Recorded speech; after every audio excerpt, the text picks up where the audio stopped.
오늘 이 성경에 보면은 그렇게 말합니다. 우리 특히 3절에 있는 말씀을 보게 되면 여호와께서 유다와 예루살렘 사람들에게 이와 같이 이르노라. 너희 묵은 땅을 갈고 가시 덤불에 파종을 하지 마라 라고 말씀을 하고 있습니다. 성경에 보면은 우리가 가시 덤불, 가시 넝쿨에 대한 이야기가 여러 군데 나오는 것을 볼 수가 있습니다.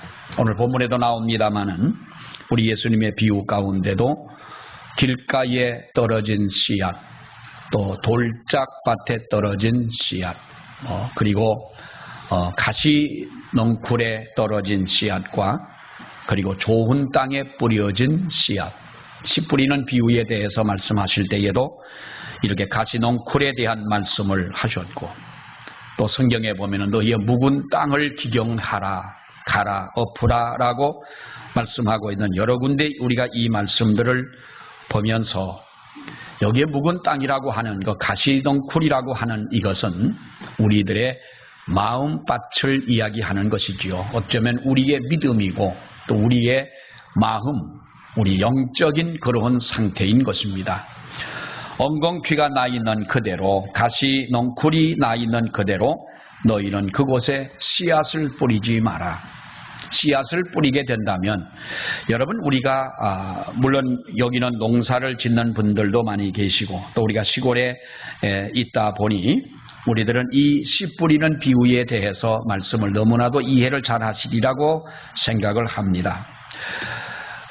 농부들은 곡식을 파종하는 시기가 되면 굉장히 바쁘지요. 그러나 우리가 우선 해야 될 일들이 무엇이겠습니까? 겨울 내내 얼어붙었던 바로 그 묵은 땅을 갈고, 오래 방치됐던 묵은 땅을 갈아서 잘 로타리를 치고 썰매질을 한다고 그랬죠. 썰매질을 하고 로타리를 쳐서 땅을 부드럽게 만들고 갈아엎게 되면 우리는 그렇게 해서 새로운 공기가 들어가고 영양소가 들어가게 되고 거름을 주고 해서 좋은 밭에 씨를 뿌리지, 어떤 농부라도 미련하게 가시 넝쿨이 나 있는 그곳에 씨를 뿌리는 사람은 없을 것입니다. 여러분, 논을 갈아도 얼마나 우리가 논을 몇 번씩 갈지 않습니까? 옛날에는 처음에 논을 갈아놓고 또 한 번 갈고 또 물을 대고 또 갈고 썰매질을 하고 해서 그 논을 만들어 벼를 심는, 모를 심는 우리가 이러한 모습을 많이 보았습니다. 여러분, 이렇게 가시 넝쿨 속에 그대로 그 가시 넝쿨이 있는 상태에서 너희는 파종을 하지 말라. 이것은 우리에게 무엇을 말씀해 주고 있습니까? 좋은 밭에 우리 마음이 좋은 밭이 되어져야 하고, 이렇게 좋은 밭이 되어졌을 때 거기에 씨를 뿌려야 30배, 60배, 100배의 결실을 맺게 되는 것이지, 만약에 우리의 밭이 가시 넝쿨이거나 돌짝밭과 같은 그러한 밭이거나 길가와 같은 그러한 밭이라면 새들이 와서 집어먹고 싹이 나지만은 뿌리가 내리지를 못해서 곧 말라 죽을 것이고, 가시 넝쿨에 떨어진다면 싹이 자라기는 자라지만은 그러나 가시 넝쿨이 베어질 때에 같이 사라져야 할 그러한 운명이 아니겠느냐라는 것이지요. 그래서 좋은 밭에 우리는 이 씨를 뿌려야 한다는 것입니다. 누구나 사람이 세상을 살면서 성공하기 싫은 사람이 어디 있겠고, 여러분, 실패하고자 하는 사람이 어디가 있겠습니까? 근데 세상은 우리가 보면은 성공하는 분들도 많이 있지만은 실패하는 분들도 적지는 않습니다. 그럼 왜 실패한 사람들에게 그 이유를 들어보면 사람들은 뭐라고 여러분 변명을 합니까? 환경이 자신을 실패하도록 만들었고, 어떤 사람을 통하여 내가 누구 때문에 내가 실패할 수밖에 없었다는 그런 이야기를 합니다. 때를 잘 만나서 성공을 한 사람도 있겠지만은 때를 잘못 만나서 내가 실패했다 이렇게 말하는 사람들도 적지 않은 것을 우리는 볼 수가 있는 것입니다. 여러분, 그러나 우리가 정확하게 판단을 한다면 정말로 내가 실패한 것이 결국 환경 때문이고 어떤 시기 때문이고 다른 사람 때문에 내가 실패를 했느냐는 것입니다. 그 실패의 진정한 원인이 어디에 있느냐라고 하는 것이지요. 사람들은 일찍이 남에게 책임을 전가하는, 그래서 이걸 가지고 가인 컴플렉스라고도 말합니다만, 가인과 아벨이 제사를 지내는데 하나님이 자기 가인의 제사는 받지 아니하시고 아벨의 제사를 하나님이 흠양하시는 것을 옆에서 가인은 봅니다. 가인의 마음 속에는 하나님이 나의 제사를 받지 않는 것은 마치 아벨 때문에 자기가 하나님 앞에 드리는 제사에 실패를 했다고 생각을 했기 때문에 여러분 자기의 동생을 돌로 쳐 죽이고 있지 않습니까? 이것이 바로 가인 컴플렉스라고 하는 것인데요. 우리 마음속에도 이러한 것이 적지 않게 많이 있습니다. 무엇 때문에 나는 안 된다는 것입니다. 환경 때문에 안 되고, 내가 사람 때문에 안 되고, 지금은 시기상조였기 때문에 내가 안 된다는 이런 실패의 원인을 찾습니다만은, 사랑하는 여러분, 우리가 오늘날 영적인 문제를 놓고 생각해 볼 때에, 우리 믿음을 놓고 생각해 볼 때, 과연 내가 만약에 실패한 내 모습이라면 과연 그것이 환경이고 시기고 사람 때문에 그렇게 되었느냐? 오늘 성경은 우리에게 한 가지를 말씀해 주고 있습니다. 묵은 땅과 같은 자신을 갈아엎어야 된다는 것입니다. 잡초가 무성한 이 땅을 갈아엎어야 된다는 것이지요. 하나님께서는 에레미야 선지자를 통해서 유대인들이 바로 겪을 수치와 그 부끄러움을 바라보면서 너희가 그렇지 않게 되려면 너희는 묵은 밭을 갈아야 된다는 것입니다. 지금까지도 어려운 수치와 부끄러움을 당하며 살아왔지만은, 부끄러운 역사 속에 살아온 이스라엘 백성들이었지만은, 앞으로도 너희는 그러한 수치와 부끄러움을 당하지 아니하려면 묵은 땅을 갈아야 된다. 우리를 실패하게 만드는 묵은 땅과 같은 우리의 마음인 거예요. 여러분, 사람은 마음은 그렇습니다. 우리가 아주 크게 놀라게 되면은 우리 사람들의 마음속에 그 놀라움이 많은 시간이 지나고 나이가 많이 들게 돼도 우리 마음속에 그러한 것들이 사라지지를 않는 거예요. 그런 컴플렉스가 있는 거예요. 세월이 지나가면 저절로 나을 줄로만 생각을 했던 것들도 세월이 지나가 보니 나의 마음속에 그대로 남아있는 우리가 그런 모습을 볼 수가 있는 것. 묵은 땅은 그대로 놓아두면 점점 더 망가질 수밖에 없는 것입니다. 그렇기 때문에 사랑하는 여러분, 실패하게 하는 묵은 땅의 모습을 가지고는 우리의 마음속에 어떠한 것도 기대할 수가 없고 어떠한 것도 거둬들일 수가 없는 것이며 어떠한 무엇도 하나님 앞에 보여드릴 것이 없는 그러한 마음이기 때문에 하나님이 원하시는 우리의 묵은 땅을 갈고 거기에 파종을 하라는 것입니다. 묵은 땅은 여러분 어떤 땅을 말합니까? 관리하지 않고 버려둔 그러한 땅입니다. 시골에 그런 땅들이 저토로 있지요. 서울에 있는 분들이 땅을 사놓거나 아니면은 살다가 이사를 가거나 돌아가시게 되면 자손들이 와가지고 그 땅을 돌보는 분들도 있기는 하지만은, 그러나 그 땅을 내버려 두기 때문에 우리는 그 땅이 어떻게 변화하는지를 잘 압니다. 우리가 1년에 한 번씩 부모님들의 묘를 벌초를 하기 위해 가면, 부지런한 분들은 2번씩 하게 되면 2번을 하는 분들이야 그런 건 없겠지만은, 벌초를 하러 가면은 어떤 때는 묘가 보이지 않을 만큼 풀이 자라 있는 것을 보지요. 밭이야 그런 밭이 어디 있겠습니까만은, 우리가 이런 들을 보면, 지나가다 보면은 이렇게 묵어 있는 땅들을 볼 수가 있습니다. 버려져 있는 땅들, 관리하지 않는 땅을 말하는 것입니다. 어떻게 보면은 게으름 때문에, 무관심 때문에 잡초가 무성해진 그러한 여러분 땅을 말하는 것입니다. 버려져 있기 때문에 거기에는 가시 넝쿨이 날 수밖에 없는 그러한 마음이라는 것이지요. 우리의 인품이, 우리의 어떻게 보면은 인성, 이것이 저절로 여러분 좋아지는 사람들은 없습니다. 그래서 우리는 끊임없이 배워야 됩니다. 지식만을 배우는 것이 아니라 품성에 대한 교육도 요즘은 여러분 많이 하고 있지 않습니까? 배워야 되는 것이죠. 남을 배려하는 것도 배워야 되는 것이고, 우리가 작은 것, 심지어 어느 저 아래 보성이나 이런 데를 가보면 그 다도 예법이라는 게 있잖아요.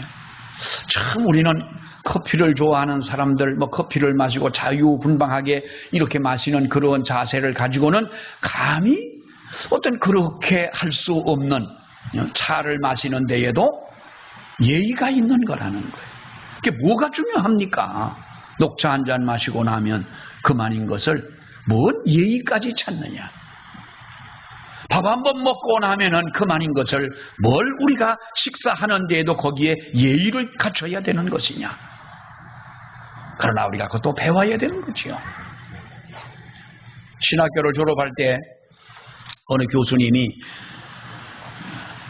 기억에 남는 것은 목사가 돼서 교인들하고 밥을 먹을 때 교인들을 잘 챙기라는 거예요. 아니 교인이 한두 살 먹은 다 애들인가? 나이 많으신 분들도 있고 신앙생활 1, 2년 한 분도 있는데 뭔 교인을 챙기냐? 식사의 예법을 가르쳐 주는 거예요.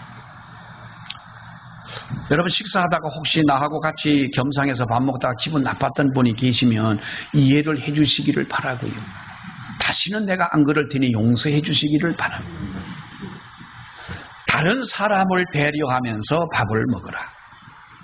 우리가 그렇습니다. 팔을 뻗어가지고 남 있는 입 앞으로 팔을 뻗어가지고 저쪽에 있는 것 집어다 먹으려고 하지 말고 차려주는 대로 내 앞에 편한 쪽에 것만 갖다가 먹으라는 거예요. 예의 없이 막 그냥 후루룩 마시지 말고, 목사가 되게 보면 밥을 급하게 먹는데 밥들을 급하게 먹지 말고 그것도 보조를 맞춰가며 먹어라. 강의를 듣다 보니까 우리가 저거를 듣고 있어야 되나. 근데 마지막에 보니까 사람은 아무리 설교를 잘하고 아무리 신방을 열심히 하고 인간관계를 잘한다 할지라도 사람의 마음속에 시험 드는 것은 작은 어떠한 액션이나 작은 말 한마디에 상처를 받기 때문에 그런 틈새에 우리가 어떠한 오점을 남기지 않는 삶을 살아야 된다는 거예요. 참 여러분 복잡하고 힘든 얘기입니다만은 우리가 여러분 그렇습니다. 우리는 어떤 것도 저절로 되는 것은 없는 것입니다. 나의 인품 이것이 여러분 저절로 내 마음속에 좋은 밭이 되어지는 것이 아닙니다. 날마다 해마다 그 밭을 갈아도 밭에는 끊임없이 풀들이 나고 가라지가 나고 거기에 보면은 여러분 참초가 우거지고 엉겅퀴가 나고 가시넝쿨이 나는 그것을 날마다 우리는 제거하고 또 갈아엎어야 되는 것입니다. 그리고 난 후에 파종을 해야 되지. 가시넝쿨 속에 파종을 하게 되면 그것이 과연 열매를 맺을 수가 있겠느냐. 마태복음 13장의 말씀을 보면은 우리 예수님의 가라지의 비유가 나옵니다. 예수님이 말씀하십니다. 제자들에게 비유로 말씀을 했습니다. 그러면서 농부가 씨를 뿌렸습니다. 그런데 종들이 와서 보니까 그 씨를 뿌린 그곳에 가라지가 함께 자라고 있는 것입니다. 주인에게 물었습니다.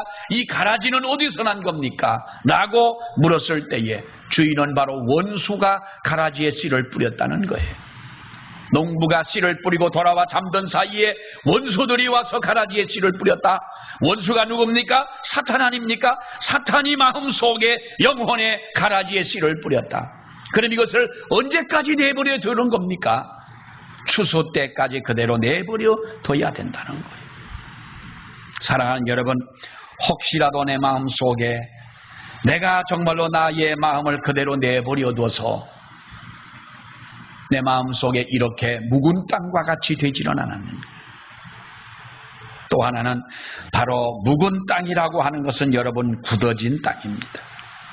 나쁜 습관이 굳어질 때에 내 마음속에서 나쁜 습관이 굳어질 때 우리는 돌이킬 수 없는 불행한 실패와 그 원인이 된다는 것을 잘 압니다. 사람은 선하게 살고자 하는 마음도 있지만은 우리 사람들의 마음속에는 언제나 사도 바울이 말한 것처럼 두 가지의 마음이 충돌을 합니다. 선과 악이라는 것이죠. 그야말로 빛과 어두움인 것입니다. 예수와 벨리알이 하나가 될 수가 없고 빛과 어두움은 하나가 될 수가 없는데 언제나 우리의 마음 속에는 선과 악이라고 하는 것이 충돌을 일으키고 있다는 거예요. 선한 마음이 악한 것을 지배하고 선한 마음이 내 마음을 다스리고 할 때에는 우리가 선한 사람으로 살아갈 수가 있지만 악한 마음이 내 마음을 지배하게 됐을 때 우리는 여러분 선하게 살 수 있는 방법이 없다는 거예요. 굳어진 땅은 어떤 땅입니까? 결론적으로 보면은 굳어진 땅에 물이 고인다고 말하지요. 그래서 좋은 의미로 그런 우리가 속담이 있기는 합니다만은 굳어진 땅은 비가 와도 흡수하지를 못하는 것입니다. 받아들이지를 않습니다. 우리 마음이 굳어지면 그렇지 않습니까? 나쁜 어떤 습성의 생활에 빠지다 보게 되면 언제부턴가 고집과 나의 마음속에 교만과 이런 악함과 이런 것들이 내 마음을 지배하고 있고 아무리 아름답고 좋은 말을 준다 할지라도 그 마음이 마음속에 받아들이지를 않는 거예요. 여러분 말씀도 마찬가지 아닙니까? 내가 은혜를 사모하는 우리는 그럽니다. 어떤 강사님이 와서 정말로 은혜스러운 설교를 하고 재미있는 말씀을 전하고 능력 있게 복음을 전하면 정말 내가 은혜를 받는다, 감동을 받는다, 큰 은혜를 받았다 그럽니다. 은혜는요 물론 그것도 하나님의 은혜이지만은 하나님이 오늘 나에게 주실 은혜를 기대하며 내 마음을 열고 하나님의 말씀을 어느 누가 전한다 할지라도 그 말씀을 믿을 때 우리 마음속에 하나님의 은혜가 되는 줄로 믿습니다. 굳은 마음은 물을 흡수하지 못하는 마음이 또 하나 이것은 바로 묵은 땅은 사용하지 못하는 땅인 것입니다. 여러분 보세요.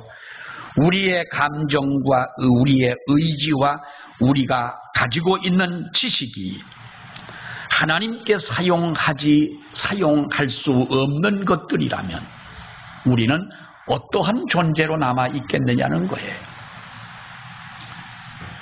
우리의 심령과 우리의 삶이 하나님께 사용되지 못하는 우리의 삶이고 우리의 심령이라면 우리는 그 모습이 어떤 것인지 짐작은 갑니다.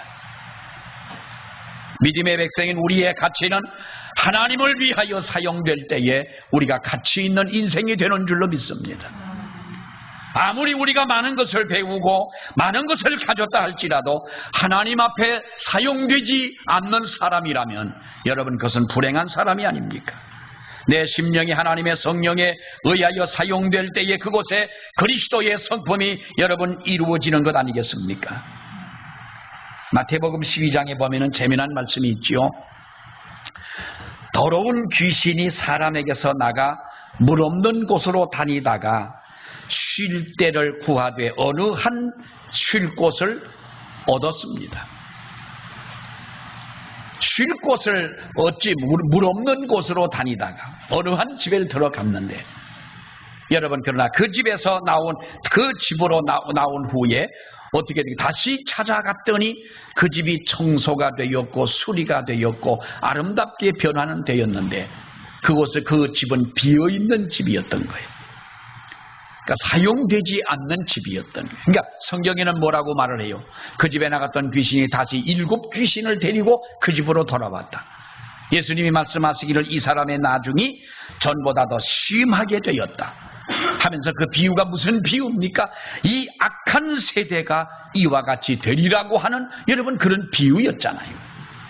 우리의 마음이 하나님 앞에 사용되지 못하고 하나님의 말씀과 성령과 은혜로 우리가 채움받지 못하고 있는 그러한 마음이라면 나중 행위가 더 악한 것이 될 수밖에 없다는 것입니다. 성경은 우리에게 말씀합니다. 너희의 묵은 땅을 갈아엎으라는 겁니다. 가시덩굴 속에 너희는 파종하지 말라는 것입니다. 묵은 땅의 역사는 사랑하는 여러분 하나님을 떠난 역사이기 때문에 우리는 이 묵은 땅을 너희는 갈아엎으라.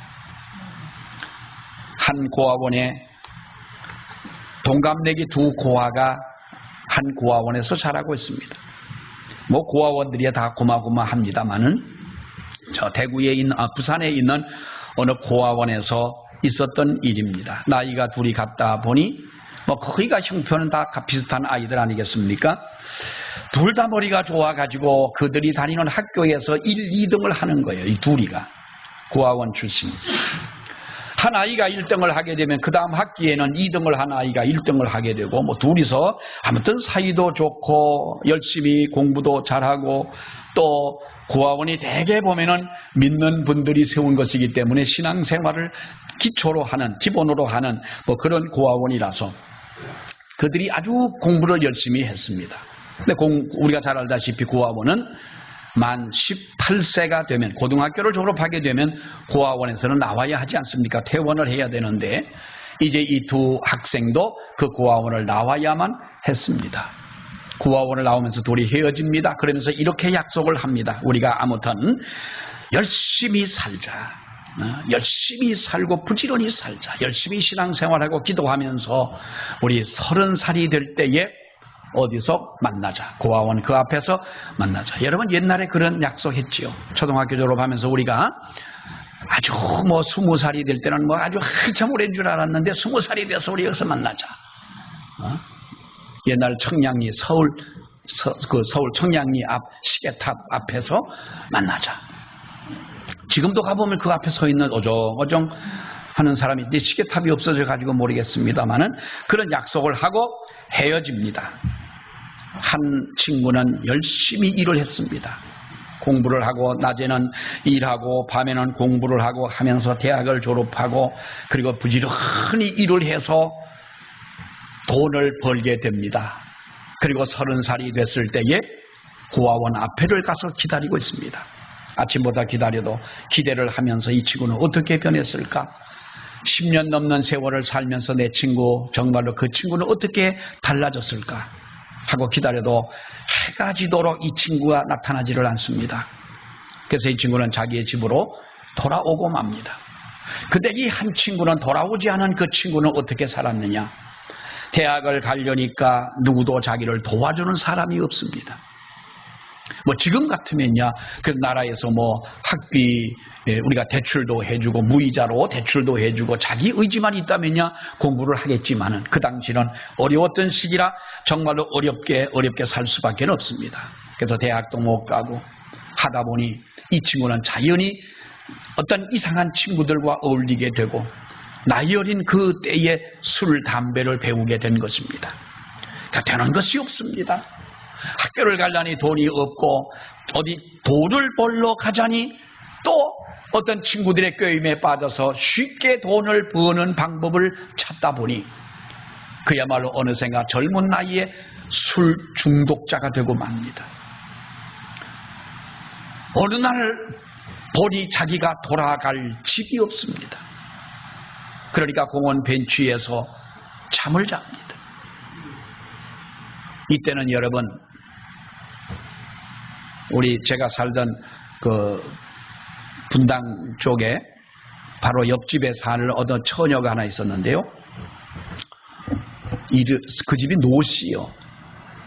근데 그 처녀가 그때는 뭐 말도 한 번 안 해봤습니다만 말도 한 번 못 섞어봤는데요. 이름이 숙자요. 근데 그때는 노숙자라는 게 별로 없었어요. 그 노숙자라는 말도 없을 때니까 아마 그때는 뭐 그랬는데 나중에 보니까 이 친구가 노숙자가 되고 만 거예요.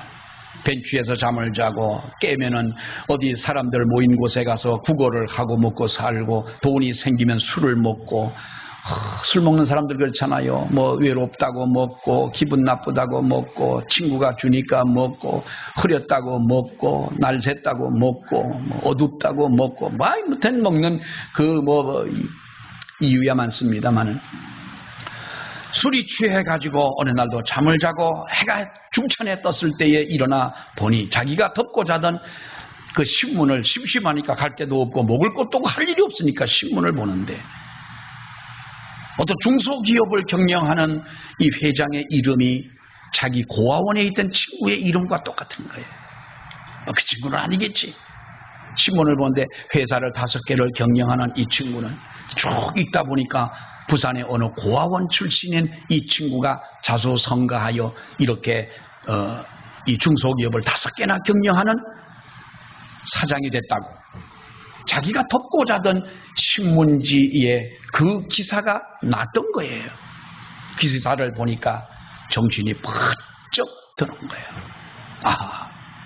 그때 또 하나 놓친 것은 30살이 될 때에 고아원 앞에서 만나자고 했던 그 약속도 까맣게 잊어버렸고 그것이 벌써 몇 년이 지나가 버리고 말았어요.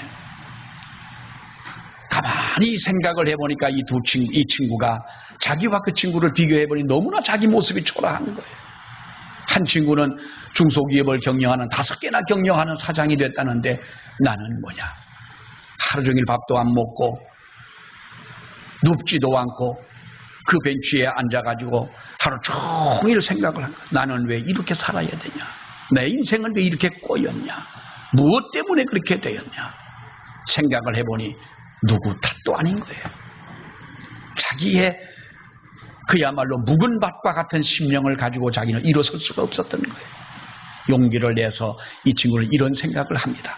그래, 친구를 찾아가자. 찾아가서 한번 사정을 해보자. 그가 만약에 나를 생각하는 마음이 조금이라도 있다면 아마도 나를 도와줄 것이다. 살아갈 수 있도록 만들어줄 것이다. 하고 그 친구가 나를 도와준다면 나도 정말로 이제부터는 인간답게 살자. 친구를 찾아갔어요.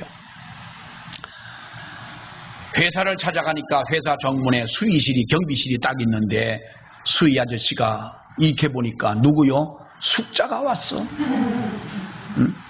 행색은 초라해가지고 거지처럼 하고 들어왔는데 뭐라고 하냐면 사장을 만나러 왔다는 거예요. 이런 미친놈이 어디가 있냐고 쫓아냈어요. 다시는 오지 말라고 쫓아낸 거예요. 내가 이 회사의 사장이 나의 친구다. 떠들지 말고 가라고 쫓아냈습니다. 가만히 생각을 해보니 들어갈 방법이 없는 거예요. 그 다음날 또 갔습니다. 또 쫓겨납니다. 3번째 또 갔습니다. 역시 또 당신 앞으로다 한 번만 더 오면 누구를 불러요? 경찰을 부르겠다 했습니다. 가만히 생각을 해보니 만날 수 있는 방법이 뭘까? 그래, 새벽같이 가가지고 그분을 지키고 있자. 새벽같이 가가지고 출근하는 그 사장님 차를 보면 아니까 그래도 사장님 차를 기다리고 있는데 마침 경비가 나와가지고 90도로 인사를 하고 사장님 차가 들어가려고 할 때에 그 앞을 가로막았어요. 그러니까 경비가 막 끌어내려고 하는 거예요. 그래도 막 친구의 이름을 부르면서 친구야, 내가 찾아왔다. 우리가 고아원에서 같이 있던 내가 찾아왔다. 소리를 지른 거예요. 차 안에서 사장이 가만히 있다 보니까 어떤 놈이 와가지고 길을 가로막는데 경비가 끌어내는데 소리를 지르는데 보니까 자기 이름을 부르는 거예요.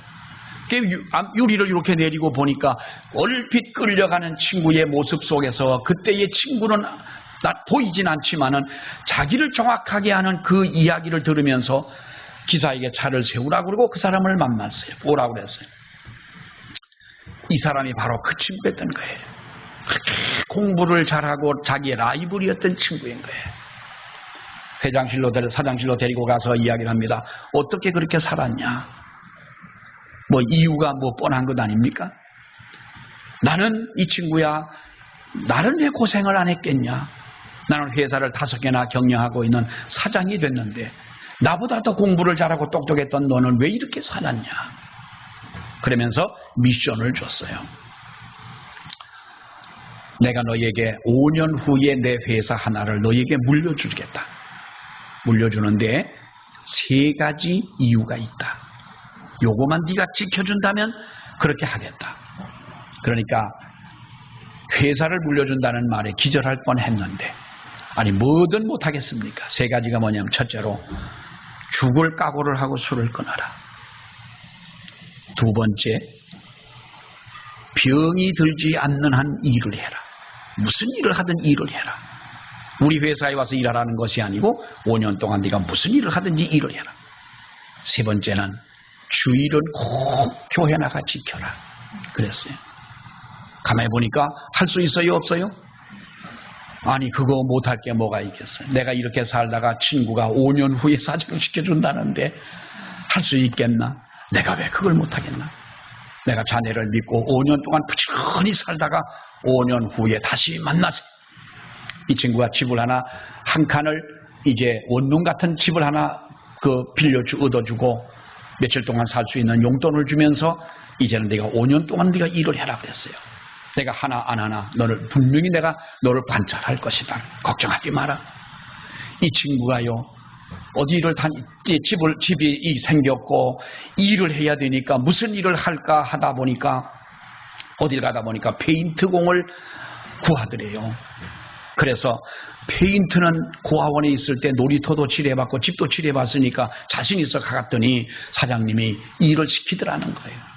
아침에 일어나자마자 갔더니 아침 7시에 갔더니 이 양반아 9시부터 일을 시작하는데 7시부터 오면 뭐하냐, 집에 갔다 다시 오라고 그래서 이 친구는 내가 갔다가 오면 다시 이곳으로 올 텐데 뭘 또 합니까? 마당을 쓸고 막힌 그 배수구를 뚫고 청소를 하고 마당을 다 깨끗하게 하는 거예요. 열심히 한 거예요. 4년이 넘게 지나갔는데 얼마나 여러분 일을 열심히 죽기 살기로 열심히 일을 했어요.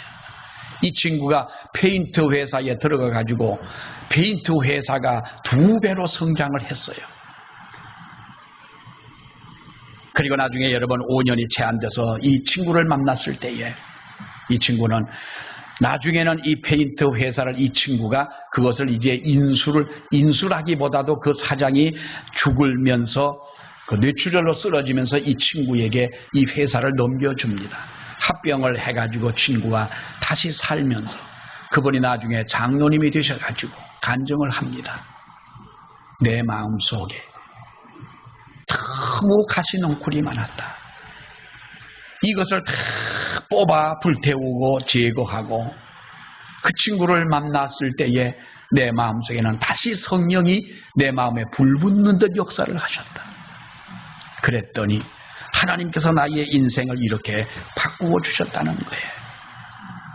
그러다 보니 늦게 결혼도 했고 자식도 늦게 낳습니다만은 사랑하는 여러분, 우리가 가시넝쿨에 아무리 귀한 것을 심는다 할지라도 그것은 여러분 열매를 기대할 수는 없습니다.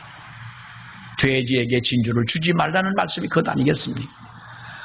행여나 여러분과 저의 마음속에 아직도 돋아나고 있는 가시넝쿨이 있다면 사랑하는 여러분, 우리가 먼저 해야 될 것은, 선행해야 될 것은 가시넝쿨을 제거하고 묵은 땅을 갈아엎고 거기에 좋은 땅을 만들어 파종하게 되면 하나님이 30배, 60배, 100배 그 이상 셀 수 없는 하나님의 은혜와 축복을 내려주실 줄 믿습니다. 기도하겠습니다. 은혜로우신 하나님 아버지, 감사합니다. 우리를 사랑하셔서 오늘도 저희들을 주의 전에 부르시고 아버지 앞에 나와 예배할 수 있도록 은혜 주심을 감사합니다. 가시넝쿨에 파종하지 말라고 말씀하신 아버지 하나님, 우리들은 우리 듣는 것으로 또 내가 가진 것으로 만족하며 또 세상에서 하나님이여 누구보다도 우리는 앞장서기를 원하고 아래에 있지 않고 위에 서기를 원하며 우리가 세상을 살아가며 성공하기를 원하지만은 그렇게 되지 못하는 그 이유가 시기적으로나 환경적으로나 다른 사람 때문이라고 우리는 이야기하지만 우리 마음속에 돋아나고 있는 하나님 이 가시넝쿨 때문에 주여 파종할 수 없는 내 마음에 하나님 이 악한 것 때문에 우리가 청산해야 될 모든 과거의 어두운 세력을 청산하지 못했기 때문에 아름다운 열매를 맺지 못한 줄로 하나님 저희가 믿습니다. 은혜로우신 하나님, 이 시간 우리를 붙잡아 주셔서 행여나 우리 마음속에 있는 가시넝쿨 같은 악한 것이 존재한다면 주여 다 성령의 불로 태워 주옵시며 묵은 밭을 갈듯 우리의 심령이 새롭게 되게 하시고 그래서 파종하여 아름다운 결실을 맺는 우리 모든 성도들 되게 하여 주시옵소서. 예수님 이름으로 기도하옵나이다. 아멘.